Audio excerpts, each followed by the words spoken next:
Joyful for some, but also tough for others, especially those dealing with grief. The loss of a loved one can be overwhelming this time of year. Our Danita Harris spoke to Cornerstone of Hope to get some advice on coping with grief at the end of the year. Christmas time is here, and it's a time for families to come together and have fun. But it can also be a very emotionally challenging season for a lot of people, because what if this is your first Christmas without your loved one around?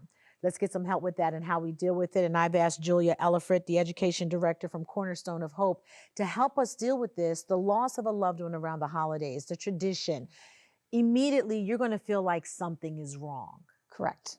It throws everything off because holidays are always about tradition, and tradition almost always includes family. So when a family member is missing, it messes with our tradition, and we don't know what to do with it sometimes. So if you're grieving your loved one, I guess the main thing in your mind would be, I got to survive this season. That is, the goal isn't to have tons of presents and go to the mall where they're singing Christmas carols and happiness.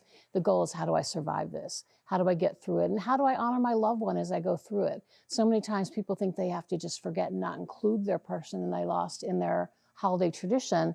But we always say, man, include that person. You know, they're with you there. They're just with you in your heart. As part of this holiday, it's okay to feel what you feel if you have to. You can't heal what you can't feel.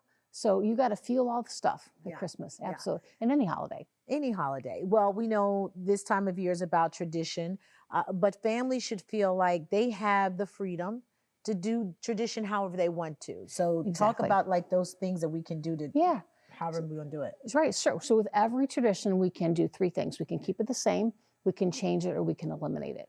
And if you eliminate it or change it this year, doesn't mean you can't go back to that the previous way next year. It just means for this year, how do I survive? If you don't want to put up a Christmas tree this year, that's okay. Doesn't mean you won't next year. It just means this year it's just too hard. You know, I also think, and I love Cornerstone of Hope, what you guys always say, you're not grieving alone.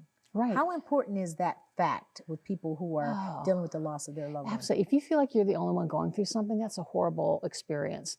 If you feel like there's other people who understand my journey, who are on my same journey, that's what we provide at Cornerstone, because we meet with if you come to a group, for example, you meet with other people who've had a very similar type of loss, and that just makes the journey a little bit less lonely. So Julia, the main thing to know is that you can get through this season. Yes, it is survivable. It is survivable, and that's an important message. Yes, that's absolutely. This is survivable. All right, Julia Ellifrit, thank you so much, Cornerstone. Thank you for having us. Being here, for helping those of us who are dealing with that challenging time this season and keeping our loved ones' memory alive. Yep. Thank you. Thanks.